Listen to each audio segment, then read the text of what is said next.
Bismillahirrahmanirrahim. Assalamualaikum warahmatullahi wabarakatuh.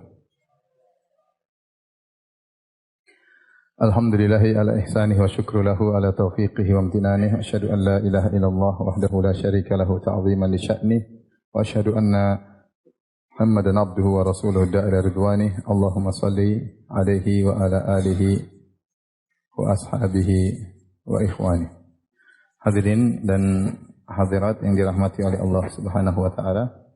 InsyaAllah pada kesempatan malam hari ini topik yang akan kita bahas tentang sumber akidah salaf ya.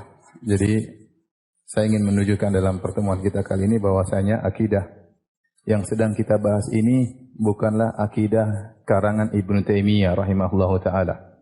Apalagi akidah Muhammad bin Abdul Wahhab rahimahullahu taala. Tetapi akidah yang kita bahas adalah akidah salaf. Maka saya berharap para hadirin bisa bersabar karena saya akan menyebutkan ya tidak banyak, puluhan aja ya, puluhan judul-judul buku akidah salaf serta tahun-tahun mereka menulisnya ya, agar kita yakin bahwasanya apa yang kita bahas ini bukan akidah baru ya. Untuk menyelisihi al-mutakallimin, ahli falsafah yang mereka tatkala berbicara tentang akidah tidak ada salafnya, tidak ada sanadnya. Tidak ada sanadnya. Adapun akidah yang bersanad sampai kepada para tabi'in, sampai kepada para sahabat, sampai kepada Nabi Muhammad sallallahu alaihi wasallam. Ini faedah yang pertama. Faedah yang kedua, ya. Dengan demikian kita tahu bahwasanya akidah yang kita bahas ini bukanlah akidahnya Ibn Taimiyah, bukannya akidah Muhammad bin Wahhab, tetapi akidah para salaf dengan jumlah ulama yang sangat banyak, ya. Para ulama salaf. Maka kita semakin mantap dengan akidah kita. Tidak mudah terpengaruh dengan ucapan-ucapan orang, ra'yu, ya. Dengan akal-akal yang mereka ungkapkan untuk menolak akidah Ahlus Sunnah wal Jamaah. Saya nukilkan perkataan dari Al-Imam Al-Auza'i rahimahullahu ta'ala. Beliau berkata, fasbir nafsaka ala sunnah, sabarkanlah dirimu di atas sunnah.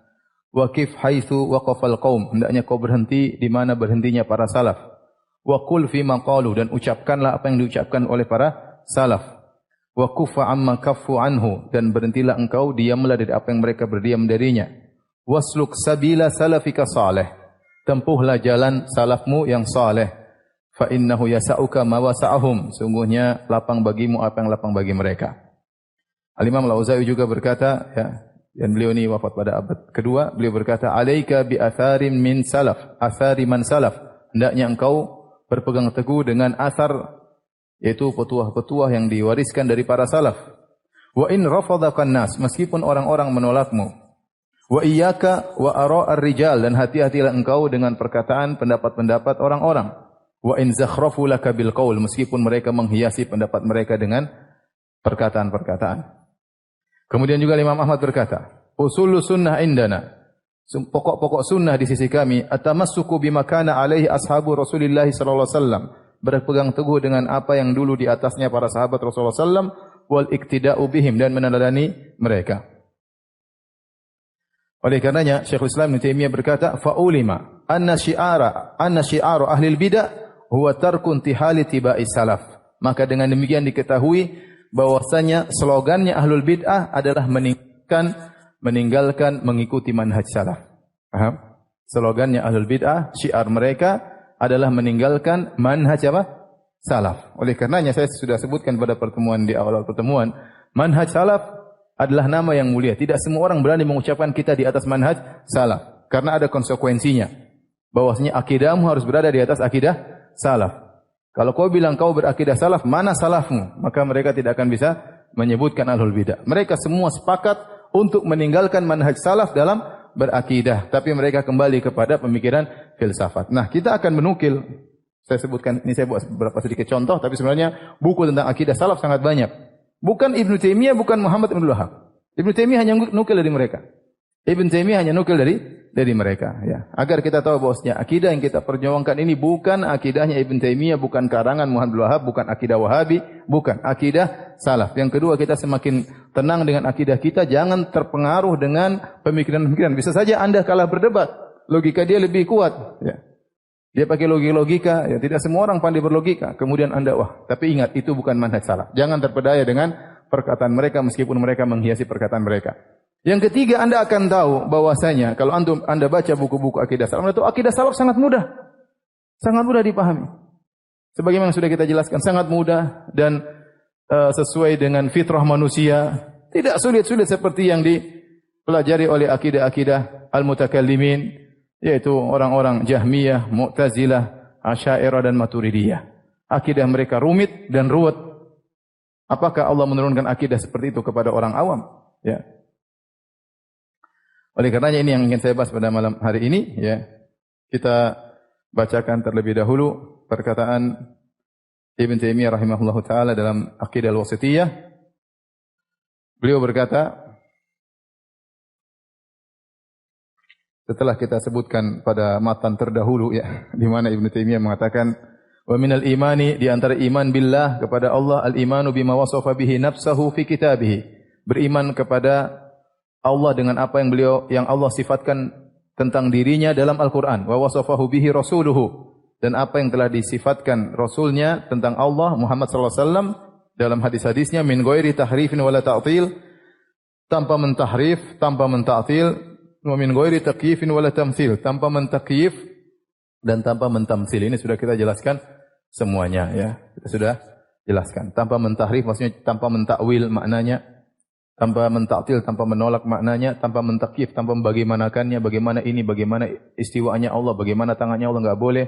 Wala tamsil, apalagi menyamakan dengan tangan sifat-sifat makhluk. Bal yu'minuna bi anna Allah subhanahu laisa kamitslihi syai' wa huwa samiul basir. Bahkan mereka beriman, yaitu firqatun najiyah, ya, golongan yang selamat, mereka beriman bahwasanya Allah laisa kamitslihi syai' wa huwa samiul basir. Bahwasanya Allah tidak ada yang serupa dengannya dan Dia Maha mendengar lagi Maha melihat. Subhanallah, firman Allah ini laisa kamitslihi syai' membantah Mu'attilah dan membantah Mumatsilah, ya. Kata Allah, laisa kamitslihi syai' wa huwas samiul basir. Tidak ada yang serupa dengannya.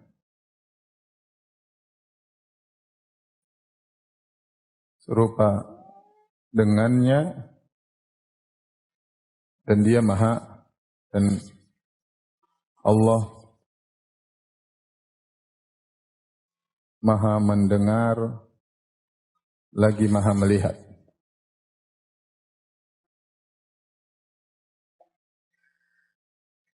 Potongan ini menunjukkan Allah bersifat. Allah memiliki sifat mendengar dan melihat.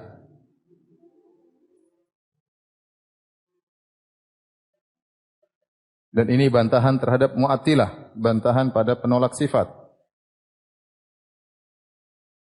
Terhadap penolak sifat. Sementara yang ini, ya, bahwasanya Allah tidak sama dengan makhluk. Ini bantahan terhadap mumatsilah, yang menyamakan, yang menyamakan Allah dengan makhluk. Allah sebutkan wa huwa samiul basir, dan sifat mendengar dan melihat ini banyak. Hampir semua makhluk ada mendengar dan melihat, ya tidak? Kita manusia melihat, mendengar atau tidak? Iya. Lalat melihat, mendengar atau tidak? Gajah melihat, mendengar atau tidak? Semut melihat, mendengar atau tidak? Mendengar. Lebah mendengar dan melihat. Subhanallah, kita saja makhluk berbagai macam mendengar dan melihat. Allah juga mendengar dan melihat. Berarti biar antum berfikir bahwasanya mendengar dan melihatnya Allah tidak sama dengan apa? Makhluk. Makanya Allah kasih mukaddimah. Sebelum Allah menetapkan sifat mendengar dan melihat yang ini banyak pada makhluk, Allah kasih mukaddimah dulu, pondasi. Ingat, tidak ada yang serupa dengan apa? Allah, tapi Dia Maha mendengar lagi Maha apa? Melihat. Paham? Nah, antum kiaskan semuanya. Ya, kiaskan. Tidak ingat, tidak ada yang serupa dengan Allah, sungguhnya Allah Maha kuat.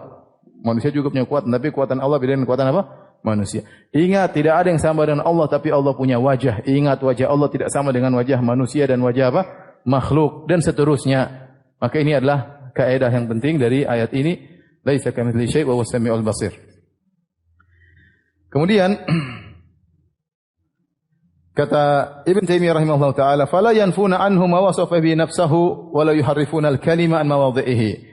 Maka ahlu sunnah wal jamaah, firqatun najiyah, tidak menolak sifat-sifat Allah yang Allah mensifati dirinya dalam Al-Quran. Allah bilang dia begini, oh enggak, bukan gitu maksudnya begini. Enggak. Ahlu sunnah menetapkan. Kalau Allah bilang punya tangan, kita bilang Allah punya. Allah bilang, "Ma mana akan tasjud lima khalaqtu biyadayya," wahai iblis, apa yang menghalangimu sujud kepada Adam yang aku ciptakan dengan dua tanganku? Ya sudah, terima. Allah bilang dia punya dua tangan, ente protes. Apa alasan ente protes? Oh enggak Allah, ente enggak punya tangan. Anda enggak punya tangan. Yang dari mana? Allah bilang Allah punya tangan, dia bilang enggak Allah enggak punya tangan. Allah bilang Allah punya wajah, Allah enggak punya wajah. Allah bilang Allah beristiwa, Allah tidak beristiwa. Semuanya ditolak. Allah bilang Allah di atas, oh enggak ada yang di atas. Gimana? Semua ini ayat, semua dalil, semua hadis Nabi sudah jelasin, tolak semuanya. Maka Ahlussunnah wal Jamaah tidak menolak tidak menafikan satupun yang Allah tetapkan untuk dirinya, dan mereka tidak merubah-rubah ya Al-Qur'an dari tempatnya, tidak menafsirkan ya keluar daripada yang seharusnya. Kemudian Ibnu Taimiyah rahimahullah berkata, "Wala yulhiduna fi asma'illahi wa ayatihi." Dan Ahlussunnah wal Jamaah tidak melakukan ilhad. Ilhad adalah penyimpangan, baik berkaitan dengan nama-nama Allah dan ayat-ayatnya. Wala yukayyifun, dan mereka tidak membagaimanakannya. Mereka tidak membagaimanakannya. Dan selalu kita ingat perkataan Imam Malik rahimahullah tentang istiwa, al-istiwa'u maklum. Istiwa diketahui maknanya, wal kaifu adapun bagaimananya apa? Ghairu ma'qul atau majhul, tidak bisa dipikirkan. Wal imanu bihi wajib untuk mengimaninya. Kemudian wasu'alu anhu bid'ah, bertanya tentang bagaimananya adalah bid'ah. Wala yumassiluna sifati bi sifati khalqihi, dan Ahlussunnah wal Jamaah tidak pernah menyamakan sifat-sifat Allah dengan sifat-sifat makhluknya. Li'annahu subhanahu la samiyya lahu wa la kuf'a lahu, karena Allah Subhanahu wa taala tidak boleh disamakan dengan makhluknya, karena tidak ada yang setara dengan Allah. Wala kufu'a lahu, yaitu walam yakun lahu kufuwan ahad, tidak ada yang sebanding dengan Allah. Wala nidda lahu, tidak ada yang sama, ini yang setara dengan Allah. Wala yuqasu bi khalqihi subhanahu wa ta'ala, dan tidak boleh Allah dikiaskan dengan makhluknya. Kenapa? Perhatikan di sini. Ini ta'lil yang ingin kita bahas pada kesempatan hari ini. Sebabnya kenapa kita harus beriman dengan semua yang Allah kabarkan tentang dirinya. Fa innahu subhanahu a'lamu bi nafsihi wa bi ghairihi. Karena Allah lebih tahu tentang dirinya dan juga tentang selain Allah. Allah lebih tahu tentang dirinya. Allah lebih pandai mensifatkan tentang dirinya. Wa asdaqu qila, dan perkataannya lebih benar. Wa ahsanu haditha min khalqi, Allah lebih pandai untuk berbicara daripada makhluknya. Kalau Allah mensifati dirinya, maka Allah lebih tahu tentang dirinya. Setelah itu perhatikan, summa rusuluhu shadiquna musaddaqun. Setelah itu yang lebih tahu tentang Allah adalah rasul-rasulnya, yang mereka jujur, benar dan dibenarkan. Bi khilafil ladzina yaquluna alaihi ma la ya'lamun. Berbeda dengan orang-orang yang berbicara tentang Allah tanpa ilmu. Ya. Walihada qala subhanahu wa ta'ala, oleh karenanya Allah berfirman dalam Al-Qur'an, subhana rabbika rabbil izzati amma yasifun wa salamun alal mursalin walhamdulillahi rabbil alamin. Maha suci Rabbmu, Rabbul Izzah, yang memiliki keperkasaan. Amma yasifun, maha suci Allah dari sifat-sifat yang mereka berikan kepada Allah. Subhana rabbika rabbil izzati amma yasifun, artinya maha suci Allah dari sifat-sifat buruk yang mereka sifatkan kepada Allah. Wa salamun alal mursalin, dan keselamatan bagi para rasul yang mereka benar dalam mensifatkan Allah Subhanahu wa taala. Para rasul juga disifati selamat. Mereka tidak salah dalam mensifati Allah Subhanahu wa taala. Walhamdulillahi rabbil alamin. Dan segala puji bagi Allah Rabbul alamin. Fasabbaha nafsahu amma wasafahu bihi al-mukhalifun lirrusul. Maka Allah mensucikan dirinya dari sifat-sifat yang diberikan oleh para penyelisih, para rasul. Orang-orang menyelisih rasul, mereka mensifati Allah dengan sifat-sifat yang salah. Wassalamu alal mursalin li salamati maqaluhu minan naqsi wal aib, dan Allah mengatakan para rasul selamat karena mereka selamat dalam memberikan sifat Allah tanpa ada kekurangan, tanpa ada aib. Taib. Ini yang kita bahas, bahwasanya yang lebih tahu tentang Allah adalah siapa? Dirinya sendiri. Kemudian setelah itu yang lebih tahu tentang Allah adalah para rasulnya. Maka sebelum kita akan bahas tentang buku-buku, saya akan bacakan perkataan Syekhul Islam Ibnu Taimiyah dalam kitabnya Fatawa Al-Hamawiyah Al-Kubra. Yang Ibnu Taimiyah setelah menulis buku ini, selain Aqidah Wasithiyah, dia juga menulis buku ini, dan ini jadi masalah besar. Ya. Karena Ibnu Taimiyah rahimahullah ta'ala, beliau hidup di zaman abad ke-8 yang di situ semuanya orang berpemahaman Asy'ariyah. Bahkan qadhi-qadhinya juga berpemahaman apa? Asy'ariyah. Tapi beliau rahimahullah dengan akhlak yang mulia, beliau tetap menulis buku menjelaskan akidah salaf yang benar. Tatkala keluar buku Fatawa Al-Hamawiyah Al-Kubra, orang semua jadi kaget. Karena tidak ada yang nulis seperti itu. Tiba-tiba dia nulis dan dia nukilkan. Dan dia katakan ini akidah salaf, ini akidah yang diperjuangkan oleh para sahabat. Suatu yang baru bagi mereka. Sehingga akhirnya orang-orang datang, kemudian dia dilaporkan kepada qadhi, kemudian diperdebatkan rame, dan dia disuruh jelaskan bukunya tersebut. Sampai akhirnya seorang qadhi dari madhab Syafi'i berkata, barang siapa yang masih ngata-ngatain Ibnu Taimiyah, maka dia ditakzir. Dia ditakzir. Ada kisahnya disebutkan oleh Ibnu Abdul Hadi rahimahullah tentang kisah Fatawa Al-Hamawiyah Al-Kubra. Tapi saya ingin baca muqaddimahnya yang bagus agar kita terbuka wawasan kita. Beliau berkata, waktu beliau ditanya, wahai bagaimana pendapat anda tentang ayat-ayat sifat seperti Ar-Rahmanu 'alal 'arsy istawa, tsumma istawa ila samai wa hiya dukhan, dan ayat-ayat tentang sifat dan hadis-hadis tentang sifat.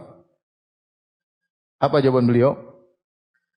Alhamdulillah rabbil alamin qauluna fiha. Segala puji bagi Allah, pendapat kami tentang ayat-ayat sifat. Ma qalahu Allah wa rasul wa sabiqunal awwalun minal muhajirin wal ansar walladzina tabauhum bi ihsan. Pendapat kami tentang sifat-sifat tersebut, ayat-ayat sifat dan hadis-hadis sifat adalah apa yang diucapkan oleh Allah dan Rasulnya. Dan ini pendapat as-sabiqunal awwalun dari kalangan muhajirin kaum ansar dan yang mengikuti mereka dengan baik. Wa ma qalahu a'immatul huda. Ini yang ingin saya sebutkan karena di sini semua nukilan dari a'immatul huda, para imam-imam al-hadis. Dan ini juga akidahnya para imam-imam Islam. Ba'da haula'i alladzina ajma'al muslimun ala hidayatihim wa dirayatihim. Yaitu para imam-imam sunnah setelah para salaf, setelah para sahabat, yang kaum muslimin sepakat bahwasanya mereka adalah imam dalam hidayah, dalam petunjuk mereka, dan mereka ahli hadis. Ya, tentang ilmu diakui. Wa hadha huwal wajib ala jamil khalqi fi hadzal bab. Dan ini yang wajib bagi semua orang dalam masalah ini. Dan juga bab-bab yang lain itu mengikuti manhaj salaf. Perhatikan, fa innallaha ba'atha Muhammadan bil huda wa dinil haqq liyukhrijan nasa minadh dhulumati ila nur bi idzni rabbihim ila siratil azizil hamid. Karena apa? Karena Allah telah mengutus Muhammad dengan petunjuk sallallahu alaihi wasallam dan agama yang benar untuk mengeluarkan manusia dari kegelapan menuju cahaya dengan izin Rabb mereka menuju jalan yang lurus. Dan Allah mempersaksikan bahwasanya Allah mengutus Nabi Muhammad sallallahu alaihi wasallam sebagai dai dengan izin Allah Subhanahu wa taala, sirajan munira, sebagai lampu dan cahaya yang menerangi. Dan Allah menyuruh Muhammad untuk berkata, "Qul hadhihi sabili ad'u ila Allah." Inilah jalanku, aku menyuruh kepada Allah. Ala basiratin, aku di atas ilmu. Ana wa man taba'ani, aku dan orang-orang mengikutiku semuanya di atas ilmu. Kemudian Ibnu Taimiyah mulai menggunakan logika, beliau berkata, Faminal muhal fil aqli wad din an yakuna sirajul munir alladhi akhraja Allahu bihi an-nas min adh-dhulumati ila an-nur wa anzala ma'ahal kitab bil haqq liyahkuma bainan nas fima ikhtalafu fihi wa amara an-nasa an yaruddu ma tanaza'u fihi min dinihim ila ma ba'atha bihi min al-kitab wal hikmah wa huwa yad'u ila Allah wa ila sabili bi idzni ala basiratin wa qad akhbaru annahu akmala lahu wa li ummatihi dinahum wa atamma alaihim ni'matahu muhalun ma'a hadha ghairihi an yakuna qad taraka babal iman billahi wal ilmi bihi multabisan mushtabihan. Beliau berkata, tidak masuk akal. Kalau tidak masuk akal, ya, dalam akal maupun dalam agama, kalau ternyata Muhammad SAW yang disifati dengan cahaya, lampu, yang Allah utus Nabi Muhammad SAW untuk mengeluarkan manusia dari kegelapan menuju cahaya yang terang benderang. Bahkan Allah turunkan Al-Quran kepadanya untuk menjadi hukum di antara manusia kalau mereka berselisih. Bahkan Allah menyuruh orang-orang kalau berselisih untuk kembali kepada Muhammad SAW. Dan dia menyuruh kepada Allah di atas jalan Allah Subhanahu wa taala. Bahkan Allah mengabarkan Allah telah menyempurnakan agama ini dengan diturunkannya Muhammad sallallahu alaihi wasallam. Allah telah sempurnakan nikmat kepada umatnya dengan diutusnya Muhammad sallallahu alaihi wasallam. Kemudian ternyata Muhammad tidak menjelaskan tentang masalah iman kepada Allah. Muhammad SAW lantas membiarkan iman kepada Allah menjadi perkara yang masih rancu, yang tidak jelas. Maksudnya apa? Dia membantah, kemudian datang orang-orang belakangan ingin menjelaskan. Apakah Muhammad SAW tidak menjelaskan tentang iman kepada Allah dengan gamblang? Enggak mungkin. Sehingga butuh orang-orang belakangan yang ahli filsafat ingin menjelaskan maksudnya begini, kaidahnya begini. Enggak mungkin. Kemudian beliau kemudian falam yumajiz baina ma yajibu lillahi minal asmaul husna wa sifatil ulya wa ma yuzu alaihi wa ma yamtani alaihi. Kemudian ternyata Rasulullah SAW ternyata tidak menjelaskan apa yang wajib bagi Allah tentang nama-nama dan sifat-sifatnya, apa yang boleh dan apa yang tidak boleh. Apa Nabi tidak pernah menjelaskan sehingga butuh orang belakangan untuk menjelaskan? Sungguhnya mengenali hal ini merupakan pokok agama. Jadi ini pokok dari segala hidayah. Dan ini adalah perkara yang paling baik untuk diperhatikan oleh hati. Kalau orang sudah kenal tentang asma Allah dan sifat-sifatnya, hatinya menjadi bahagia. Dia mengenal Tuhannya. Ya. Kemudian intinya bagaimana Rasulullah SAW kemudian tidak menjelaskan ini semua. Kemudian beliau menjelaskan lagi. Dan tidak masuk akal juga. Ternyata Nabi Muhammad SAW telah menjelaskan kepada umatnya segala perkara sampai masalah adab buang hajat. Nabi jelaskan tentang masalah adab buang hajat, kemudian tidak menjelaskan tentang Allah Subhanahu wa taala, tentang beriman yang benar kepada Allah. Bahkan Nabi telah berkata, "Taraktukum 'alal bayda," aku telah meninggalkan agama ini dalam suatu jalan yang putih bersih terang benderang. Lailuha kanahariha, yang malamnya seperti siangnya, sangat jelas. La yazigu anha ba'di illa halik. Tidak ada yang keluar dari jalan tersebut kecuali akan binasa. Kemudian Rasulullah juga pernah bersabda, tidaklah Allah mengutus seorang nabi pun kecuali wajib bagi sang nabi untuk menunjukkan kepada umatnya kebaikan yang dia ketahui, dan wajib bagi sang nabi untuk melarang umatnya dari keburukan yang dia ketahui. Kemudian juga dia sebutkan dalil-dalil, kemudian beliau berkata, maka tidak masuk akal kalau Nabi menjelaskan ini seluruhnya, perkara-perkara yang detail, dan kita tahu dalam masalah agama banyak perkara detail. Rasulullah SAW jelaskan adab ini, adab ini, ada hukum ini, hukum cerai, masalah kawin, masalah utang, banyak masalah riba, semua jelas. Ya, kemudian Rasulullah SAW kemudian tidak menjelaskan tentang Allah Subhanahu wa taala. Ya, ini semua tidak masuk akal. Ya. Kemudian beliau menjelaskan lagi. Thumma minal muhal aidan an takuna al-qurunul fadilah. Qarnul ladzi ba'atha fihim Rasulullah sallallahu alaihi wasallam thumma alladhina yalunahum thumma alladhina lahum kanu ghairu alimin wa ghairu qailin fi hadzal bab bil haqqil mubin. Kemudian tidak masuk akal pula kalau Nabi tidak menjelaskannya. Nabi pasti menjelaskan. Kalau Nabi menjelaskan, pasti Nabi jelaskan kepada para sahabat. Kalau para sahabat jelaskan, pasti para sahabat jelaskan kepada para tabi'in. Kalau para tabi'in jelaskan, ini masalah penting, masalah iman, semua orang ingin bahas masalah itu. Tidak mungkin para tabi'in tidak menjelaskan kepada para salaf. Maka beliau mengatakan tidak mungkin qurun mufaddalah, yaitu sahabat, tabi'in dan tabi'ut tabi'in, kemudian tidak mengerti tentang masalah ini, tidak berbicara dengan penjelasan yang benar. Ya. Maka tidak masuk akal. Intinya, kemudian beliau mengatakan, kemudian tidak boleh juga, jangan sampai kita berpikir bahwasanya al-khalafun, orang-orang yang datang belakangan, mereka lebih pandai daripada orang-orang terdahulu. Wala yajuzu aidan an yakuna al-khalifun a'lama minas salifin. Tidak mungkin orang-orang belakangan, abad ke-5, abad ke-6, abad ke-4, lebih pandai daripada para salaf terdahulu. Sebagaimana perkataan sebagian orang bodoh, kata Ibnu Taimiyah, yang tidak mengerti tentang keagungan para salaf. Kemudian mereka berkata tentang para salaf, tariqatus salaf aslam wa tariqul khalaf a'lam. Jalannya para salaf lebih selamat, tapi kami khalaf, orang belakangan, lebih mengetahui. Kata Ibnu Taimiyah, kenapa dia mengucapkan demikian? Karena dia menganggap bahwasanya para salaf itu tidak mengerti seperti orang awam yang rajin ibadah tapi tidak punya ilmu. Dan ini adalah tuduhan yang buruk kepada para salaf. Apa Anda merasa lebih pandai tentang Allah daripada Abu Bakar dan Umar? Apakah merasa lebih pandai tentang Allah daripada para tabi'in? Jadi mereka menganggap salaf seperti orang awam yang rajin ibadah, enggak punya ilmu. Kita khalaf yang ahli ta'wil, kita lebih pandai tentang Allah daripada para salaf. Sehingga terungkap perkataan mereka, tariqatus salaf aslam, jalannya para salaf lebih selamat, namun tariqatul khalaf a'lam wa ahkam, namun kami lebih mengetahui dan kami lebih kokoh ilmu kami. Dan ini adalah celaan terhadap para salaf. Ya. Kemudian beliau jelaskan yang menakjubkan di sini ya. Dia berkata, ya, bagaimana Anda mengatakan bahwasanya thariqatus salaf, mereka thariqatul khalaf, mereka lebih pandai, lebih ngerti daripada para salaf. Lihatlah bagaimana nasib mereka-mereka ini yang ahli takwil. Bagaimana nasib mereka? Kemudian beliau menyebutkan perkataan orang-orang ahli takwil dari Asy'ariyah dan yang lain yang mereka kemudian sadar di penghujung hidup mereka atau mereka menyesal. Di antaranya Syahristani menukil perkataan salah seorang dari mereka, la umri laqad tuftul ma'ahida kullaha wa sayyartu tarfi baina tilkal ma'alimi. Kata dia, sungguh ya aku telah bertawaf atau mengelilingi ma'at-ma'at yang ada tentang masalah ilmu, ya.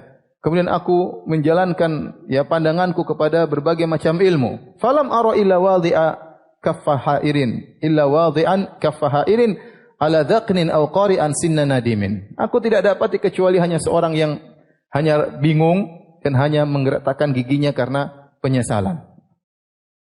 Kemudian juga berkata salah seorang dari mereka yaitu Ar-Razi, beliau berkata, nihayatu iqdamil uquli iqalu. Ujung dari mendahulukan akal hanyalah iqalu, yaitu terhalang. Iqal itu alat yang digunakan untuk mengikat onta. Gara-gara mendahulukan akal akhirnya jadi terhalangi. Wa aktsaru sa'il alamina dhalalu, dan kebanyakan usaha orang-orang hanyalah kesesatan. Wa arwahuna fi wahsyatin min jusumina, dan sungguhnya ruh kita merasa asing dari jasad kami. Wa ghayatu dunyana adan wa balu, dan ujung daripada dunia kita hanyalah kesengsaraan dan kesulitan. Kemudian Razi berkata, walam nastafid min bahthina tula umrina, dan kami tidak mendapat faedah seumur hidup kami berusaha mencari kebenaran siwa an jama'ana fihi qila wa qalu. Kami hanya kumpulkan katanya begini, katanya begini, katanya begini, katanya. Razi yang katanya pakar, ya, yang luar biasa pintarnya, tak telah masuk dalam ilmu filsafat, dia bingung sendiri di akhir hayatnya. Kemudian beliau berkata juga Razi, laqad ta'ammaltu turuqal kalamiyah, sungguh aku telah memperhatikan cara-cara filsafat, wal manahij al falsafiyah, dan aku telah mengikuti manhaj falsafah. Fama ra'aituha tasfiq alilan wala tarwi qalilan, aku mendapati ternyata manhaj mereka tidak bisa menyembuhkan penyakit dan tidak bisa menghilangkan dahaga. Wa ra'aitu aqrabat turuqi tariqatul Qur'an, dan aku dapati tempat jalan yang terbaik adalah jalannya Al-Qur'an. Aqra'u fil isbat, aku baca dalam isbat Ar-Rahman wal arsy istawa, selesai. Ilaihi yas'adul kalimut thayyibu, kepadanya naik kalimat kata-kata yang baik. Wa aqra fi nafyi, adapun masalah nafyi aku baca laisa kamitslihi syai' wa huwa samiul basir.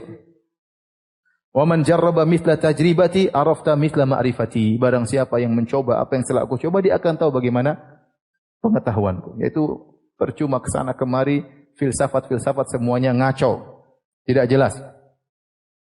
Kemudian juga berkata Imam Al-Haramain Al-Juwaini, tadi Razi, sekarang Al-Juwaini, ini tokoh-tokoh mereka. Laqad khuttul bahral khidam wa taraktu ahlal Islam wa ulumahum. Sungguh aku telah masuk dalam lautan yang luas, itu lautan filsafat. Dan aku meninggalkan orang-orang Islam dan ilmu mereka. Ilmu Islam aku tidak baca, yang aku baca ilmu apa? Filsafat tentang ketuhanan. Wa khuttu fil ladzi nahawni anhu, dan aku masuk dalam ilmu yang mereka larang aku untuk masuk ke dalamnya. Wal ana illam yatadarakni rabbi bi rahmatin minhu fal wailu li fulan wa ha ana dza amutu ala aqidati ummi. Kalau sekarang Allah tidak memberikan rahmat kepadaku, maka celaka bagi si fulan. Sekarang aku ingin meninggal di atas akidah ibuku. Enggak perlu belajar filsafat. Akidah ibuku maksudnya akidah apa? Orang awam yang sesuai dengan apa? Fitrah. Wa yaqulul akhar minhum, dan ada yang berkata di antara mereka juga dari ahlul mutakallimin, ya. Aktsarun nasi syakkan indal mauti ashabul kalam. Orang yang paling banyak terkena keraguan tatkala mau meninggal adalah ahlul filsafat.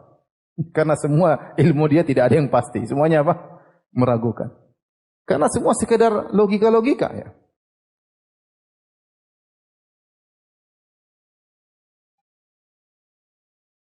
Berkata Syamsuddin Al-Khasrasyahi, dan dia adalah murid dari Razi. Ya, dia berkata kepada salah seorang yang tak bertemu dengan dia. Maka muridnya Razi ini berkata, "Ma ta'taqiduhu?" Apa yang kau yakini? Maka orang ini berkata, Ma ya'taqidul muslimun. Akidahku sebagaimana orang-orang kaum muslimin meyakininya. Wa anta munsyarihu sadri lidzalika mustaqinun bihi. Engkau meyakini apa yang diyakini orang-orang awam dan kau lapang dadamu yakin? Qala na'am, ya saya yakin. Kata dia, "Ushkurullah ala hadhihi ni'mah." Kau harus bersyukur dengan nikmat ini. Kau bisa apa? Yakin. Lakinni wallahi ma adri ma a'taqidu. Adapun saya bingung, saya tidak tahu apa yang saya yakini. Wallahi ma adri ma a'taqidu, saya tidak tahu apa yang saya yakini. Sampai dia ulang-ulang, wa baka hatta akhdhala lihyatahu. Beliau pun menangis sampai jenggotnya dipenuhi dengan air mata. Kemudian di antara mereka ada yang berkata, "At-taju ala firashi." Aku tidur di atas tempat tidurku. Wa adha'ul malhafah ala wajhi. Aku tutup selimut di atas wajahku. Uqabilu baina hujaji haula wa hujaji ula hatta yatul al-fajar. Aku bandingkan orang ini pendapat kimin, aku perdebatkan dalil mereka sampai subuh. Walam yatarajjah indi min hasyai, dan aku tidak tahu mana yang benar di antara mereka. Kasihan. Sampai ada yang berkata kepada seorang awam, "Wahai fulan, tahukah engkau?" Dia datang ke orang, "Tahukah saya punya 1000 dalil tentang adanya Tuhan?" Kata orang awam ini, "Karena kau ada 1000 keraguan. Kalau saya tidak butuh 1000 dalil. Tuhan ada, fitrah." Paham? Saya punya 1000 dalil untuk menunjukkan Tuhan ada. Kata orang awam ini, "Karena kau punya laula alfa syakkin." Kalau bukan karena ada 1000 keraguan dalam dirimu, maka kau tidak perlu 1000 dalil.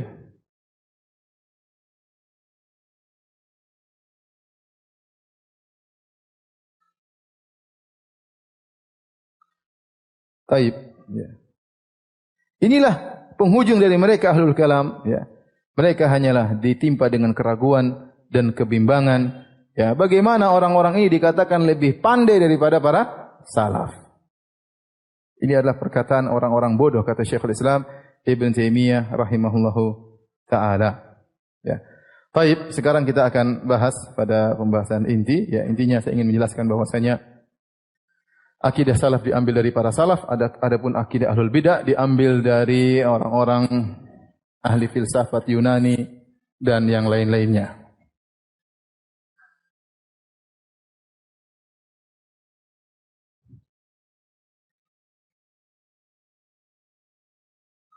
Baik ya. Sumber akidah.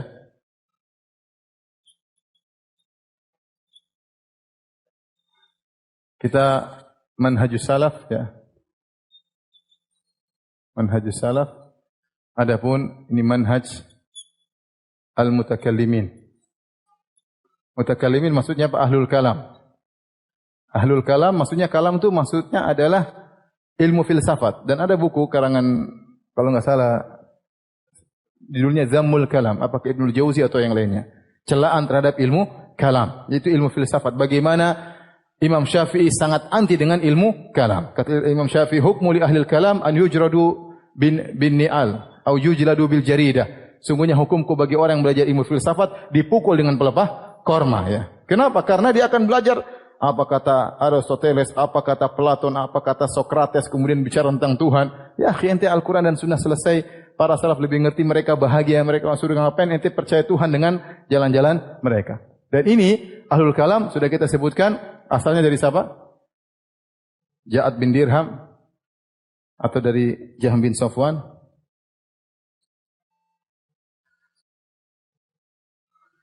Al-Jahm bin Safwan.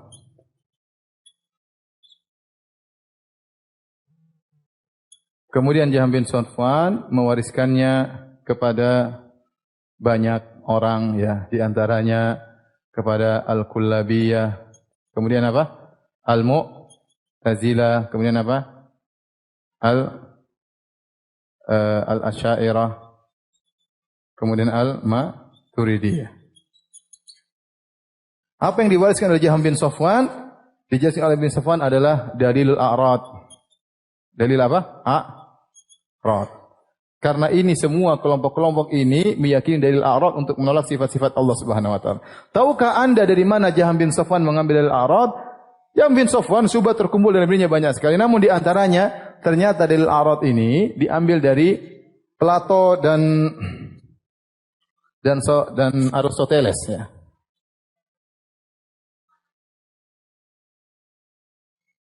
Dari Plato dan Aristoteles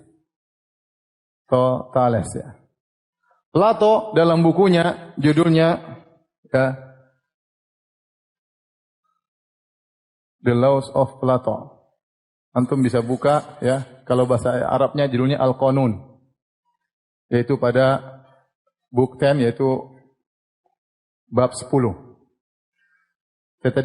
Saya tadi download bahasa Inggrisnya ya. Saya membaca ternyata saya tidak mengerti. Jadi saya baca Arabnya saja, bahasa Arabnya. Bahasa Arabnya ada ya. Intinya dia mengatakan, Plato ini hidup sebelum Masehi. Beliau berkata, ya. Dan dia bukan agama Nasrani, bukan agama Yahudi. Agama Yunani, agama sendiri.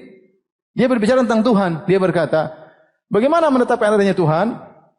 Dia bilang kita lihat ada gerak dan diam. Gerak dan diam menunjukkan itu makhluk. Maka suatu yang gerak dan diam tidak mungkin dia bergerak kecuali digerakkan oleh suatu yang lain. Dan suatu yang lain ini juga tidak bergerak kecuali digerakkan oleh suatu yang lain. Sampai pada penghujung yang merupakan sumber penggerak pertama dan dia tidak boleh bergerak. Dia harus statis. Sama enggak dengan dalil a'rad? Sama persis. Dia bilang penggerak awal harus statis dan itu benar-benar dalil apa? A'rad. Tidak boleh ada perubahan. Ya. Tidak, dia mengatakan la yajuzu lahu mahal ayakuna mahallan litaghayyur. Kata dia tidak boleh penggerak pertama itu tidak boleh menerima perubahan. Dia adalah Tuhan. Ya, gimana Tuhan begitu? Tidak bisa ngapa-ngapain, statis, tidak dinamis ya. Ini dari A'rad. Demikian juga dinukil oleh Aristoteles dalam kitabnya Al-Fiziyah kalau bahasa Arabnya fisik ya. Fisik ya. Dia menyebutkan juga hal yang sama. Aristoteles muridnya apa? Plato. Sama, dia mengatakan bahwasanya gerakan-gerakan yang ada ini menunjukkan adanya makhluk dan gerakan ini tidak mungkin muncul oleh kecuali penggerak sebelumnya dan penggerak sebelumnya tidak boleh mungkin bergerak kecuali penggerak sebelumnya sampai berpusat pada sesuatu yang tidak boleh apa? Bergerak, statis. Itulah dalil apa? A'rad yang tidak boleh mengalami perubahan. Ternyata pendapat mereka ini semua diwariskan oleh Jahm bin Safwan. Kemudian karena di antara biografi Jahm bin Safwan dikatakan wa takallama bi kalamil mutakallimin. Orang-orang yang menyebutkan biografi Jahm bin Safwan mereka mengatakan Jahm bin Safwan dia berbicara dengan pernyataan-pernyataan ahlul kalam, ahli filsafat.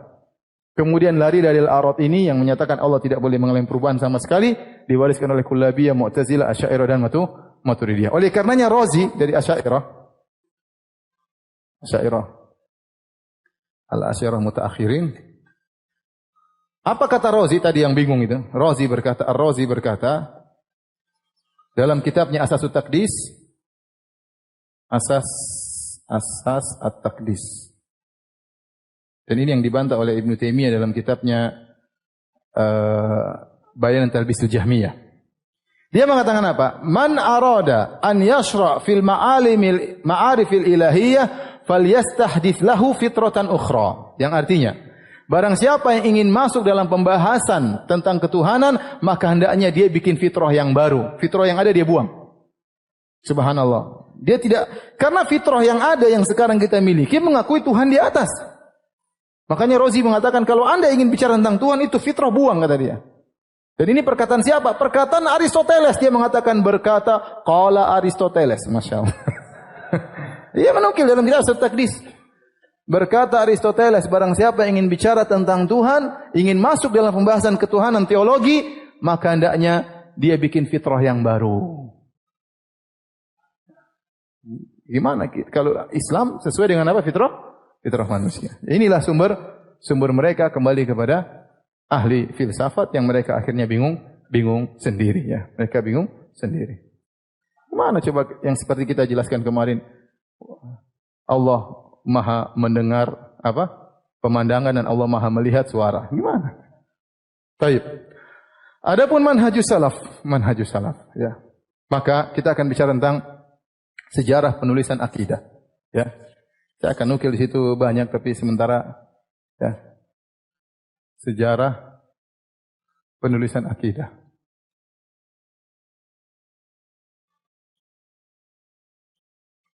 Secara umum Al-Quran dan Sunnah isinya adalah tentang apa?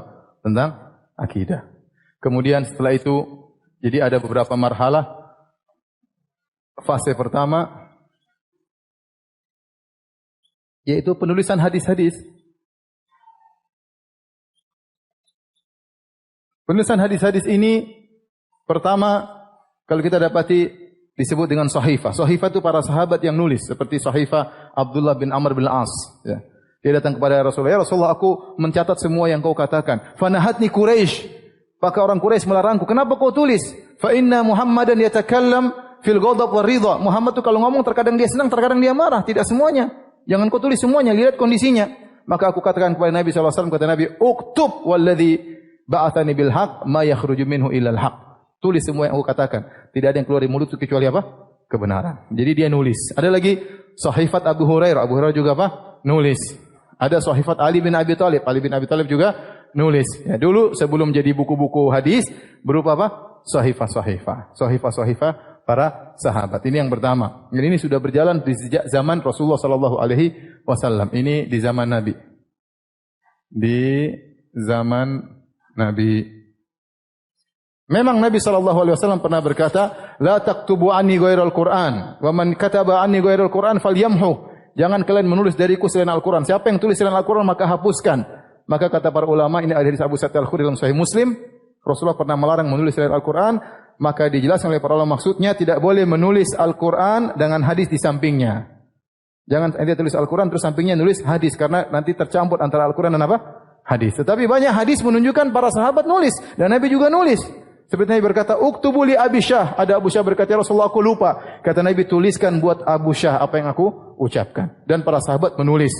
Ya, kata Abu Hurairah, tidak ada orang yang meriwayatkan hadis ya seperti Abdullah bin Amr bin As. Kenapa? Karena dia nulis, aku tidak nulis. Berarti Abdullah bin Amr sama? Nulis, banyak nulis. Kemudian setelah itu fase kedua ya, lebih teratur, benar-benar ditulis dalam sebuah buku, dikumpulkan dalam sebuah buku, sebuah catatan khusus. Dan ini ya, di zamannya Umar bin Abdul Aziz rahimahullahu taala, yang beliau wafat pada tahun 101 Hijriah. 101 Hijriah ya. Kemudian dilakukan oleh Al-Imam Ibnu Syihab Az-Zuhri, seorang tabi'in. Kemudian dia pun mulai bersafar ke sana-sana, kemudian mengumpulkan hadis-hadis. Jadi ini di abad kedua, akhir abad pertama, awal abad kedua. Ya.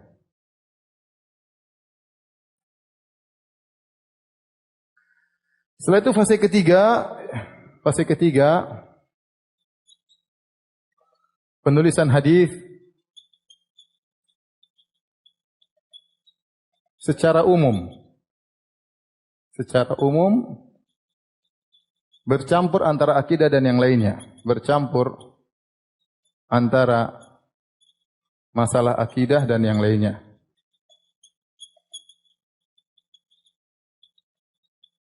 Dan ini pada abad ketiga mulai ramai, maka muncullah buku-buku hadis. Yang buku-buku hadis itu banyak modelnya ya. Buku-buku hadis ada yang namanya Al-Masanid atau Al-Musnad, ada yang namanya Al-Mu'jam, ada yang namanya As-Sahih atau As-Sihah. As-Sahih. Kemudian ada yang namanya Al-Jami', ada yang namanya As-Sunan, ya. Kemudian ada yang namanya Al-Mustakhraj, ada yang namanya Al-Mustadrak. Ini jenis-jenis buku hadis yang ditulis oleh para ulama mengumpulkan seluruh apa? Hadis, ya. Musnad seperti Musnad Imam Ahmad. Sebelumnya Musnad Abu Daud atau Yalisi. Al-Mu'jam misalnya ini berdasarkan nama sahabat. Buku sahabat ini Abu Hurairah semua, misalnya Ibnu Abbas kumpulkan hadis-hadisnya. Mu'jam maksudnya berdasarkan, ada Mu'jam Al-Kabir di Tabrani berdasarkan nama sahabat, adapun Mu'jam yang ini berdasarkan nama gurunya. Jadi cara pengaturannya berbeda. Adapun as-sahih yaitu hadis-hadis yang cuma yang apa? Yang sahih, seperti Sahih Bukhari, Sahih Muslim, Sahih Ibnu Hibban, Sahih Ibnu Khuzaimah. Nanti Al-Jami' sama dengan sunan seperti Al-Jami' Tirmidzi atau Sunan Tirmizi. Ini dikumpulkan di atas abwabul fiqh, bab taharah, bab ini, paham? Kemudian Al-Mustakhraj itu, Al-Mustakhraj misalnya Al-Mustakhraj ala sahih yaitu seorang penulis buku ini, dia meriwayatkan hadis-hadis dalam Sahih Bukhari. Ini hadis-hadis Bukhari, misalnya hadis A, innamal a'malu binniyat. Maka dia riwayatkan, tapi dia tidak lewat jalan Bukhari, dia lewat jalan lain. Nanti ketemu di gurunya siapa? Bukhari, paham? Jadi semakin menguatkan hadis-hadis sahih karena dia akan datang dari jalan lain dan biasanya ada tambahan lafal dan yang lainnya. Jadi fungsinya mustakhraj itu menguatkan Sahih Bukhari dan Sahih Muslim. Ada mustakhraj ala Sahih Bukhari, ada mustakhraj ala Sahih Muslim. Kemudian ada mustadrak. Mustadrak itu hadis-hadis sahih yang di luar Sahih Bukhari dan Sahih Muslim dikumpulkan oleh diantaranya Abu Abdillah Al-Hakim. Ini contoh apa? Jenis-jenis penulisan hadis. Nah, dalam buku-buku ini ada masalah-masalah akidah. Namun tidak terpisahkan secara khusus. Contohnya dalam Sahih Bukhari. Contoh. Sahih Bukhari di akhir bab. Ada bab namanya. Yaitu bab Kitabut Tauhid. Kitabut Tauhid. Warrad alal Jahmiyah. Ini di akhir Sahih Bukhari. Imam Bukhari mengkhususkan bab tentang membantah orang-orang apa? Jahmiyah. Maka dia bawakan hadis-hadis tentang Allah di atas. Membantah orang Jahmiyah yang menolak Allah di atas. Paham? Contohnya dalam Sunan Abi Dawud. Contoh lagi. Dalam Sunan Abi Dawud ada bab namanya bab Ar-Rad alal Jahmiyah. Ini sudah masalah akidah. Tapi masih bercampur baur dalam buku hadis. Ini fase ketiga. Kemudian fase keempat. Buku-buku khusus tentang akidah. Ini ada satu lagi, ada musnad, ada namanya juz'un, al-juz'. Juz' itu khusus tentang juz' raf'ul yadain, tentang hadis-hadis tentang angkat tangan dalam salat. Juz' qira'ah khalfal imam, tentang hadis-hadis tentang baca di belakang imam. Ini jenis-jenis buku hadis ya. Jadi ini rata-rata ditulis pada abad ketiga. Rata-rata tulis pada abad berapa? Abad ketiga. Ya. Kenapa kita perlu jelas ini? Karena orang-orang mustasyrikin, orang-orang yang benci Islam, mereka meragukan, mereka hadis dari mana? Kok tiba-tiba muncul buku-buku ini? Kita bilang enggak, ada sejarahnya. Bagaimana pengaturannya, bagaimana pengumpulannya, bagaimana Bukhari bersafar, subhanallah. Berapa tahun dia bersafar? Saya pernah lihat itu di penjelasan seorang syekh, dia bersafar sampai puluh ribu kilometer. Ya, bersafar dari sini terus dari Bukhara jalan sampai Madinah, sampai Mekah, kemudian balik lagi ke Masya Allah entah berapa ribu, saya lupa, pokoknya banyak sekali, belasan ribu kilometer kalau nggak salah, dalam rangka mencari hadis. Makanya Bukhari mengatakan saya ketemu lebih daripada 1000 guru. Jadi dia ketemu dengan banyak orang dalam rangka mencari apa? Mencari hadis. Jadi mereka mencari hadis yang tersebar dikumpulkan. Tapi buku keempat, fase khusus tentang masalah. Fase keempat, buku tentang akidah. Tentang akidah ini ada beberapa model ya. Ada namanya Risalah. Ada namanya Alkitab. Ada namanya Al-Manzumah. Risalah maksudnya tulisan-tulisan kecil ya, seperti surat menjelaskan tentang akidah. Kitab besar ya, nanti akan kita sebutkan. Manzumah seperti bait-bait tentang akidah Ahlus Sunnah. Dan ini jumlahnya ratusan. 300 lebih kalau nggak salah. Mau kita sebutkan untuk ente tahu bahwasanya akidah Ahlus Sunnah itu terjaga. Ente coba tanya Ahlul Bidah, mana buku-buku gini? Nggak ada. Bukunya langsung tahu-tahu Razi, Juwaini, kemudian orang-orang belakangan. Mana salaf yang mengatakan demikian? Mana salaf yang berpendapat seperti kalian? Ya. Kemudian kenapa mereka menulis kitab-kitab akidah? Ada yang menjelaskan akidah, kadang mereka membantah tulisan kadang mereka menjelaskan akidah mereka begini. Kadang karena mereka tertuduh akidah mereka tidak benar, maka mereka jelaskan. Seperti Al-Muzani dalam kitabnya Syarhus Sunnah. Dia dituduh maka dia bantah dengan kitabnya Syarhus Sunnah, muridnya Imam Syafi'i. Kemudian contohnya Ibnu Jarir At-Tabari, dia punya buku Sharihus Sunnah, waktu dia dituduh sebagai Syiah maka dia bantah. Dan ada juga ulama menulis membantah buku yang ditulis oleh Ahlul Bidah seperti Ad-Darimi membantah Bishr al-Mirrisi, ya, Naqdud Darimi ala Bishr al-Mirrisi. Imam Ahmad juga membantah Jahmiyah, ya, tentang judulnya Ar-Rad ala Jahmiyah wa Zanadiqah. Contohnya ini buku-buku spesial tentang akidah tok. Contohnya Imam Al-Bukhari membantah Qadariyah dengan bukunya Khalqu Af'alil Ibad, membantah Qadariyah. ya. Dan ini buku spesial akidah ini sangat banyak. Ini yang mau kita singgung sekarang. Masih ada waktu? Baik. 4 menit.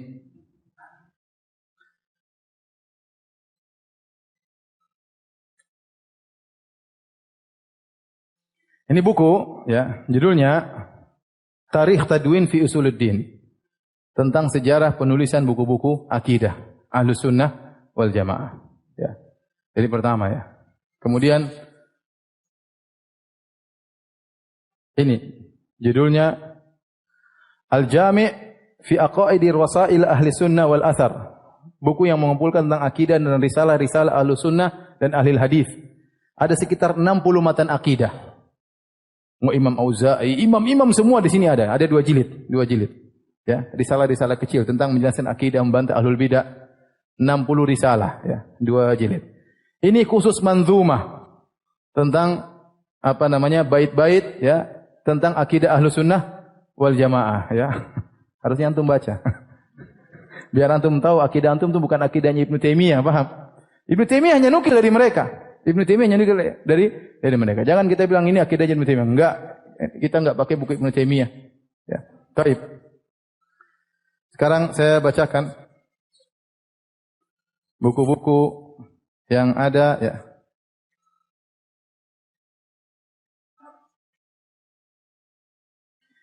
Pada abad kedua dari I'tiqad Ma'mar bin Rashid yang wafat 153 Hijriah. Kemudian ada buku lagi I'tiqad Abi Amr Abdurrahman bin Amr Al-Auza'i, Al-Imam Al-Auza'i yang tadi kita nukil perkataannya, wafat pada tahun 157 Hijriah, abad kedua.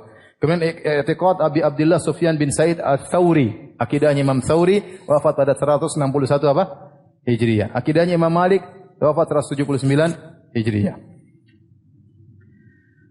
Kemudian buku-buku yang lain, ya. Contohnya, Usulus Sunnah, kitabnya Abu Bakar Al-Humaidi, ya, wafat 219 Hijriah. Kemudian Al-Iman, ya, judulnya Abu Ubaid Al-Qasim bin Salam. Ini risalah kecil yang, ya, ini juga termasuk ulama-ulama terdahulu yang wafat pada abad ketiga. Contoh kitab Al-Iman, karya Abu Bakar ibni Abi Syaibah yang punya Musannaf. Musannaf yang wafat pada tahun 235 Hijriah. Dia juga punya buku tentang iman. Karena bid'ah sudah muncul sejak awal. Maka ada yang bantah Qadariyah, ada yang bantah Murji'ah, ada yang bantah Jahmiyah. Buku mereka isinya itu. Menjelaskan akidah Ahlussunnah dan bantah pemikiran mereka.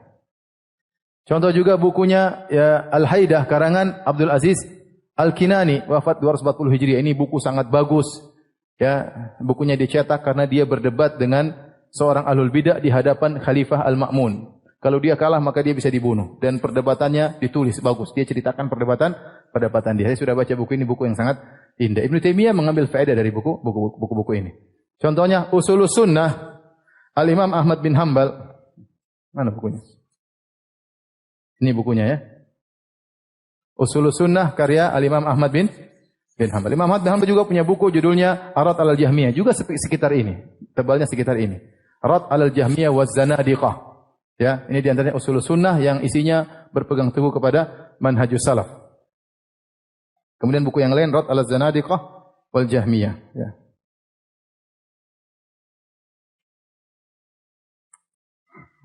Yang baca 300 buku, baca. Contohnya Syarhus Sunnah lil Muzani. Al-Muzani murid langsung Imam Syafi'i, wafat pada tahun 264 Hijriah. Bukunya kecil tentang Syarhus Sunnah lil Muzani. Di situ dia bantah orang-orang yang mengatakan Al-Quran adalah makhluk, maka dia bantah. Ya, karena dia dituduh akidahnya itu bermasalah, maka dia jelaskan akidahnya untuk menunjukkan dia di atas akidah Ahlussunnah wal Jamaah. Kemudian Ibnu Qutaibah, wafat 276 Hijriah, punya buku kitab Al-Ikhtilaf fil Lafzi wa Rad 'alal Jahmiyah wal Musyabbihah. Rad 'alal Jahmiyah wal Musyabbihah. Kemudian Ad-Darimi, ya, judulnya Ar-Rad 'alal Jahmiyah. Ad-Darimi punya buku judulnya Ar-Rad 'alal Jahmiyah yang dia wafat pada tahun 280 Hijriah. Kemudian juga Kitabus Sunnah, yaitu Masail Harb bin Ismail Al-Kirmani yang diriwayatkan dari Imam Ahmad. Kemudian juga Darimi punya buku Naqdu Ad-Darimi 'alal Marrisi Al-Jahmi. Ya, khusus dia bantah Al-Marrisi yang punya, mungkin Marrisi nulis buku, dia bantah secara khusus, dan ini dalil bahwasanya kalau ada orang menyimpang maka wajib bagi Ahlussunnah untuk membantah. Dia membantah karena untuk menyelamatkan akidah umat. Kita tidak berbicara tentang orang itu salah, mungkin dapat ijtihad, mungkin salah, mungkin dapat uzur, tapi kalau tulisannya sudah keluar atau ceramahnya sudah keluar harusnya dibantah. Tidak dibiarkan saja karena itu kebiasaan para ulama dahulu. Imam Ahmad dulu membantah ahlul bidah.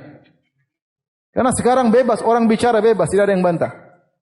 Saya kalau lihat YouTube, ya Allah, orang bicara seenaknya, ngomong seenaknya, subhanallah.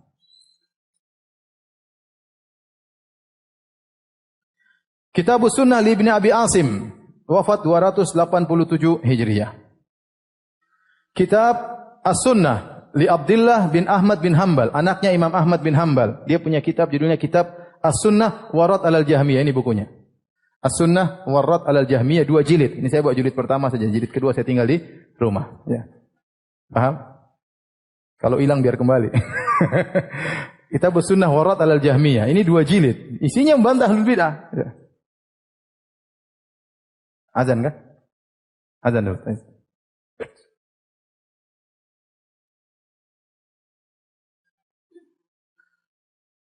Taib, tadi itu yang kita bacakan sebagian dari buku-buku tentang akidah di abad ke-3. Sekarang kita bacakan di abad ke-4, di antaranya buku Sharh Sunnah karangan At-Tabari yang wafat pada tahun 310 Hijriah, Al-Mufassir. Ya, kita juga kalau baca kitab tafsir kita dapati dia di atas akidah Ahlussunnah wal Jamaah, dan buku ini membahas tentang Al-Qur'an kalamullah. Karena fitnah yang paling banyak di zaman itu yaitu Qadariyah sama apa? Jahmiyah dan Murji'ah. Makanya buku-buku isinya itu tentang apa? Qadariyah, Jahmiyah dan apa? Murji'ah. Kemudian juga bukunya Sunnah lil Khallal, ini juga dicetak. Ini mazhab Hambali, beliau menukil dari Imam Ahmad, dan ini juga wafat tahun 311 Hijriah, ya. Kemudian di antaranya Kitab Tauhid. Kitab Tauhid karangan Ibnu Khuzaimah, ini bukunya. Ini mazhab Syafi'i, ya. Wafat pada tahun 311 Ibnu Khuzaimah. Yang kata Imam Nawawi adalah Imamul A'immah, disifati dengan imamnya para imam. Ibnu Khuzaimah ahli hadis, dia punya buku tentang kitab tauhid, dan Ibnu Taimiyah mengambil faedah dari buku-buku seperti ini. Ini bermadhab Syafi'i. Makanya ada risalah magister judulnya tentang akidah ulama Syafi'iyah yang belakangan yang menyelisih akidah ulama Syafi'iyah yang terdahulu. Paham? Karena Ibnu Khuzaimah seperti tadi kita baca, dia di atas manhaj salaf. Kemudian tadi Al-Muzani juga di atas manhaj salaf, muridnya langsung Imam Syafi'i. Adapun Syafi'iyah belakangan banyaknya Asy'ariyah.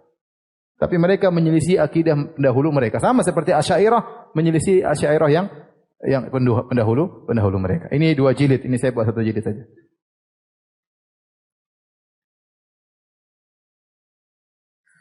Contohnya Kitabul Qadar karangan Al-Firyabi, wafat pada tahun 301 Hijriyah. Kemudian buku-bukunya Abu Hasan Al-Asy'ari yang sampai kepada kita secara umum di atas akidah Ahlussunnah, tetapi ada kesalahan-kesalahan sedikit, seperti kitab Risalah ila Ali Thaghar. Abu Hasan Al-Asy'ari wafat pada tahun 324 Hijriah, abad ke-4. Risalah juga Al-Ibanah an Usulid Diyanah juga menetapkan akidah Ahlussunnah secara global meskipun ada kesalahan-kesalahan. Ya. Kemudian misalnya buku Maqalatul Islamiyyin juga demikian, ya, menjelaskan sebagian akidah Ahlussunnah, tidak seluruhnya. Dan banyak, ya, saya membaca terlalu lama, ya. Nanti antum baca sendiri, ya. Ini Al-Malati Tanbih wa Rad ala Ahlil Ahwa wal Bidah, tadi di rumah saya tidak bawa, ya, karangan Al-Malati Asy-Syafi'i, mazhab Syafi'i, wafat pada tahun 377 Hijriah, tentang buku tentang firqah-firqah. Bagus bukunya, cetak sekarang agak tebal. Kemudian Muqaddimah Risalah Ibn Abi Zaid Al-Qayrawani, wafat pada tahun 386 Hijriah. Ini bermadzhab Maliki namun di atas akidah Ahlussunnah wal Jamaah. Dan bukunya banyak disyarah oleh para ulama, ya.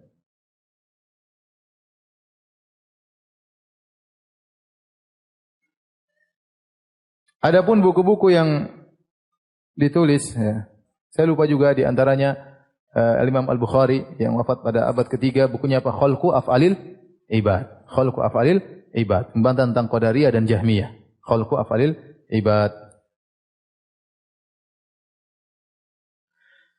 Risalah As-Sijizi yang beliau wafat pada tahun 444 Hijriah, ila ahli Zabid firrat ala man ankara hal farau saud. As-Sijzi menulis surat kepada ahli Zabid membantah orang-orang yang mengingkari Allah berbicara dengan suara dan huruf. Jadi membantah akidah Jahmiyah dan akidah Asy'ariyah.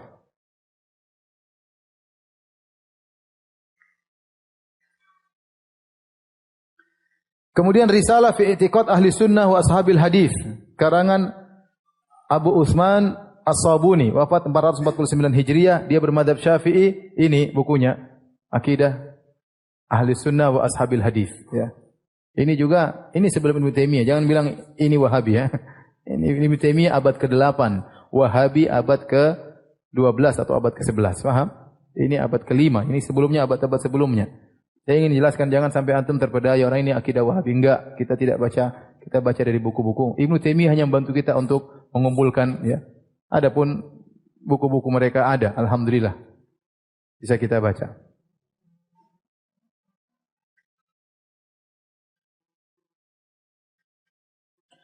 Dan masih banyak yang lainnya sampai di antaranya kitab Asy-Syariah ya. Lil Ajurri ya. Syariah Al-Ajurri ini juga buku yang sering diambil faedah oleh Ibnu Taimiyah rahimahullah, wafat pada tahun 360 Hijriah, abad keempat, dan dia dikatakan bermadzhab Syafi'i. Bermadzhab apa?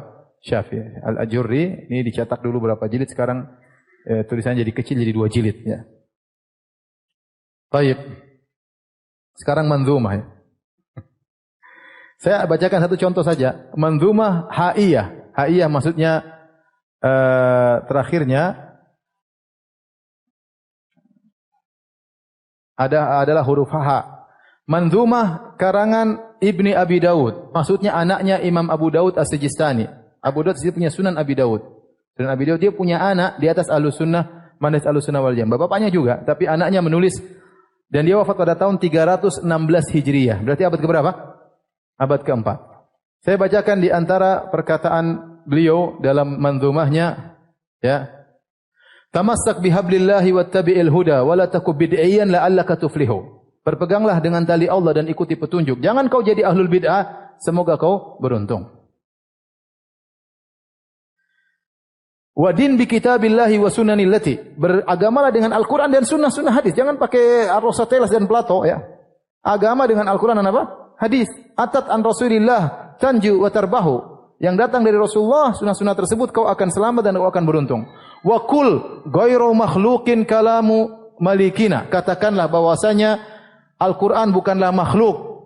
Bidzaka danal atqiya wa afsahu, dan itulah agama orang-orang yang bertakwa dan mereka terang-terangan mengatakannya. Wala taku fil Qur'ani bil waqfi qailan, jangan kau ragu-ragu, saya tidak tahu begini-begini tentang Al-Qur'an. Kama qala atba'u li Jahmin, sebagaimana pengikut Jaham bin Safwan.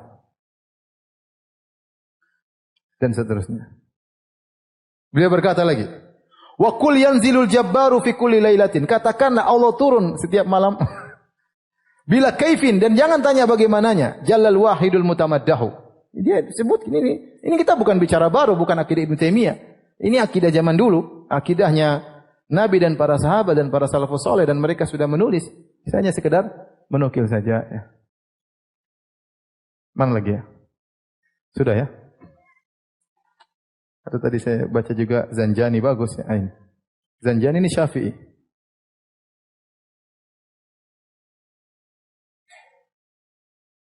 Beliau berkata, tadabbar kalamallahi wa'tamid al-khabar.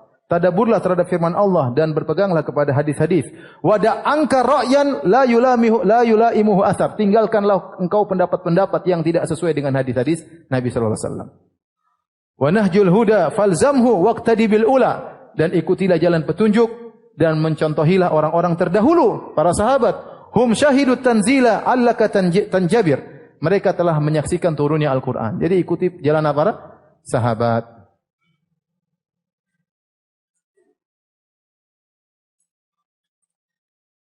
Intinya itulah di antara ya manzumah-manzumah. Sekarang kita baca. Ada 60 apa? Risalah. Banyak antum baca risalahnya Al-Auza'i, risalahnya Abu Hatim Ar-Razi, Abu Zur'a Ar-Razi, ulama-ulama seabrek-abrek 60 di sini, risalah-risalah tentang akidah Ahlussunnah wal Jamaah. Maksud saya, antum tidak usah ragu-ragu ya, bahwasanya apa yang kita sampaikan ini bukan karangan Ibnu Taimiyah ya. Dan antum kalau antum baca, antum tahu akidah Ahlussunnah itu mudah. Ya begitu saja, sudah selesai, ikuti zahir apa? Hadis. Jangan tanya bagaimananya. Mudah atau tidak? Mudah, tapi kalau sudah masuk dalam akidah Ahlul Kalam, antum jadi bingung sendiri akhirnya sebagaimana mereka juga kebingungan. Baik, kita buka tanya jawab sedikit ya. Ana pernah membaca bahwa Ibnu Taimiyah mengatakan bahwa orang yang pelajari secara setengah-tengah tentang 3 perkara maka ia akan lebih merusak. Yaitu pertama belajar tentang ilmu kedokteran setengah-setengah bisa membunuh orang ya. Yang kedua ilmu bahasa setengah-setengah dan yang ketiga ilmu filsafat. Apakah ini maksud ilmu filsafat di sini? Ustaz, apakah boleh belajar ilmu filsafat? Saya tidak tahu perkataan Ibnu Taimiyah seperti ini. Tetapi orang boleh belajar filsafat kalau dia ingin tahu untuk membantah. Ibnu Taimiyah dia baca filsafat, maka dalam bukunya di antara perkara yang menakjubkan dari Ibnu Taimiyah, waktu saya baca bukunya Bayan Talbisul Jahmiyah, membantah Razi, dia mengatakan Razi membaca buku-buku ini dan ada buku-buku yang dia belum baca saya sudah baca. Kata Ibnu Taimiyah. Ini kaidah dalam filsafat salah, harusnya begini, dia perbaiki. Ibnu Taimiyah apa? Perbaiki. Artinya dia bilang Razi salah paham. Insyaallah tentang apa? Perkataan filsafat. Jadi dia baca, tapi dia dalam rangka membantah apa? Mereka. Ustaz, apakah antum juga menulis buku? Jika iya, tolong sebutkan judul-judul buku-buku yang sudah antum tulis. Di antaranya Mukjizat Poligami. Enggak, di antara buku-buku saya yang tulis ya, akhir-akhir ini saya sudah buku-buku saya yang lama sudah pada tidak beredar seperti dulu dicetak sampai 3 kali judulnya Ajaran Imam Syafi'i yang ditinggalkan. Itu sudah tidak beredar lagi ya. Nanti suatu saat akan cetak lagi. Yang tidak beredar lagi di antara Mukjizat Poligami ya. Yang banyak yang sudah habis dan tidak beredar seperti dulu kritikan kepada Sang Habib. Jika Sang Habib dikritik itu dicetak 2 kali, sekarang tidak beredar lagi. Yang baru-baru rata-rata adalah ceramah yang ditranskrip. Rata-rata ceramah ditranskrip. Seperti Juz Amma sudah cetak 2 kali tapi sudah habis. Sekarang mungkin antum bisa dapat Tokopedia, mungkin harganya mahal. Kayaknya ada orang ambil terus dia jual lagi ya. Kita jual dulu sekitar 70.000 sekedar untuk diputar atau untuk dibagi-bagikan gratis. Ya, sebenarnya keuntungannya ada tapi untuk dibagi-bagi gratis. Sekarang saya lagi mau nyetak, insyaallah dalam 1,5 bulan Juz 29. Juz 29 itu pun juga sekitar 500 halaman. Nanti kalau dijual paling 70.000. Ya, 60.000 atau 70.000. Belum ongkos kirimnya. Antum mau bayar 1 juz aja enggak apa-apa ya. Karena uang tersebut tidak dipakai tapi untuk dakwah. Jadi kalau antum beli bayar 1 juta pun itu uangnya dipakai untuk apa? Dakwah ya. Bukan untuk beli bakso saya enggak ya. Kemudian yang lagi mau ini juga adalah bekal salat. Bekal salat kira-kira 800 halaman ya. Insyaallah tapi itu bukan tulisan saya sendiri, tapi saya ada beberapa murid-murid saya ikut membantu. Nanti antum lihat mungkin model bahasanya berbeda-beda karena bukan saya tulis sendiri. Ya, ada murid-murid saya yang bantu menulis sekitar 800 halaman atau 1000 halaman. Tetapi insyaallah tanggal 12 Januari antum bisa download gratis aplikasinya. Ya, bisa download gratis aplikasinya. Mudah-mudahan launching pada jadwal yang tepat tanggal 12 Januari. Kemudian juz 28 dan 27 sedang ditranskrip. Kalau sudah selesai insyaallah mudah-mudahan bisa dicetak lagi. Itu buku-buku yang mungkin sebentar lagi akan beredar, mudah-mudahan dimudahkan oleh Allah Subhanahu wa taala. Aqidah Wasithiyah mau ditranskrip lagi. Tapi yang transkrip harus jago ya. Kalau tidak nanti menyesatkan. Ustaz, saya sering was-was dengan kehidupan dunia dan sering sedih ketika mendapat hasil yang kurang memuaskan. Bagaimana saran yang baik menghadapi kesedihan agar tidak futur? Saya katakan, ikhwan dan akhwat, ya, Islam subhanallah, Islam tidak pernah menjanjikan kebahagiaan tanpa kesedihan di atas muka bumi ini. Karena kebahagiaan tanpa kesedihan sama sekali cuma tempatnya di mana? Di surga. Di surga ya. Jadi kalau ada orang ngomong kita akan bahagia terus, ya itu jangan memberikan impian yang tidak realistis. Realitanya orang-orang diberi apa? Ujian siapapun dia. Nabi SAW pernah menangis enggak? Menangis, sedih, ya. Para sahabat, para tabi'in, para dai-dai, ya. Antum juga menangis ya, dan selanjutnya. Kadang menangis, kadang khawatir. Dan itulah kehidupan di dunia, agar semua orang selalu merindukan dengan kesempurnaan. Kesempurnaan tersebut hanya di surga. La khaufun alaikum wa la antum tahzanun. Bahwasanya di surga itu kalian tidak perlu khawatir dan tidak bersedih ya. Innalakum alla antasadu wa la tab'asu abadan. Kalian akan senantiasa bahagia dan tidak pernah sengsara sama sekali. Itu tempatnya di surga. Adapun di dunia setiap orang akan ada diuji ya. Ada seorang syekh kemarin dia ceramah ditanya, "Wahai syekh, Anda selalu senyum. Anda selalu senyum kepada kami," kata syekh tersebut. Adapun untuk kalian senyuman. Antum tidak tahu di balik senyuman ini banyak tangisan. Tapi tangisan ini saya serahkan kepada Allah Subhanahu wa taala. Ya. Oleh karenanya Anda yang bertanya ini saya sedang sedih tidak memuaskannya, begitulah kehidupan dunia. Tugas kita yang penting kita berusaha apa yang Allah takdirkan. Kalau berhasil jangan ujub tapi kita bersyukur kepada Allah. Kalau tidak berhasil kita sabar. Dan kesabaran tersebut akan mendatangkan pahala bagi kita. Kata Nabi SAW, senantiasa seorang hamba diberi musibah, terus sampai dia berjalan di atas muka bumi, tidak ada satu dosa pun yang ada pada tubuhnya. Kenapa? Karena dia selalu dikasih musibah. Kita tidak minta musibah, tapi kalau dikasih musibah kita hendaknya bersabar. Ustaz, bagaimana menjelaskan masalah akidah kepada anak-anak? Enggak usah macam-macam, bilang aja ada surga, ada neraka. Jangan bilang dalil a'rad. Enggak usah, ada surga, neraka. Allah berdoa, selesai Allah di atas, Allah maha ini, maha. Gampang sekali. Ingat Allah maha melihat apa yang kau lakukan. Ya, jelas. Kalau kau baik, Allah ridho sama kamu. Kalau kau buruk, Allah akan benci sama kamu. Tidak usah bilang, Allah akan ridho meskipun kamu sedang maksiat sekarang. Kalau memang kau bakalan dimatikan dalam kondisi, wah repotnya. Tidak usah. Akidah Asy'ariyah membingungkan. Alhamdulillah akidah yang ditulis oleh para ulama ini semua logis dan sederhana. Ya, sederhana. Islam turun buat untuk semua orang. Ya. Tidak repot-repot dan rumit-rumit. Anak-anak sederhana ya. Tinggal kita ajak ke salat. Nanti dengan sendirinya dia mengerti tentang Allah Subhanahu wa taala ya. Lihat kita salat, lihat kita berdoa. Kita bilang aja berdoa sama Tuhan. Dia berdoa. Berdoa begini tiba-tiba. Sudah tidak usah nanti ajar-ajarin. Kita tahu dia berdoa kepada Allah. Gitu tahu-tahu dia ke atas. Enggak ada dia. Ya Allah enggak ada. Dengan fitanya tenang aja. Enggak usah khawatir mengajarkan apa? Akidah. Yang kita takut kalau dia sudah nonton dengar syubhat itu yang repot ya. Repot. Ustaz, saya seorang mahasiswi sastra yang di mana salah satu mata kuliah saya adalah tentang filsafat rasionalisme dan fenomenalisme. Apa ini? Fenomenalisme. Dan masing-masing mahasiswanya harus paham salah satu filsafat tersebut. Apakah saya harus memahami salah satu filsafat tersebut? Jadi ilmu filsafat itu ilmu dunia, perhatikan ya. Yang jadi masalah tatkala dia bahas masalah ketuhanan, itu masalahnya. Adapun ente belajar filsafat fisika, filsafat kimia, enggak ada masalah. Yang penting memang bisa dipertanggungjawabkan tentang masalah filsafat tersebut. Tapi kalau filsafat tentang ketuhanan, sementara Aristoteles, Plato agamanya apa? Makanya Ar-Razi waktu menukil dari Aristoteles dia tidak berkata qala Aristoteles hafidh rahimahullah. Enggak ada dia ngomong gitu. Karena dia bukan orang Islam. Dia bukan apa orang? Orang Islam. Dia bukan orang Islam. Bagaimana ente nukil orang kafir untuk bicara masalah akidah? Gimana? Enggak.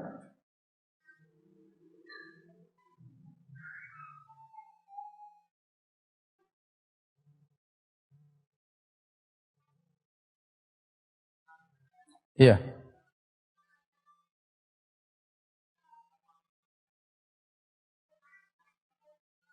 Sama Al-Quran.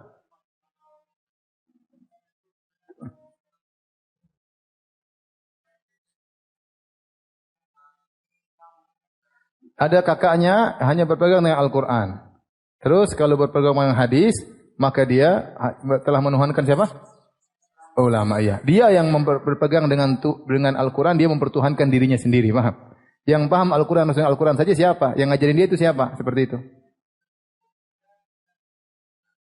Ya itu dia menuhankan WA. Gimana?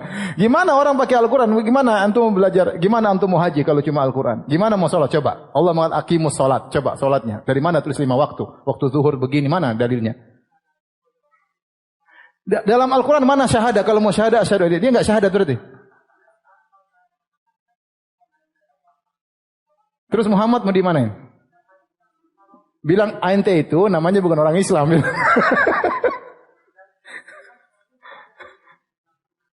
Suaminya lagi hadir nih, yang begitu.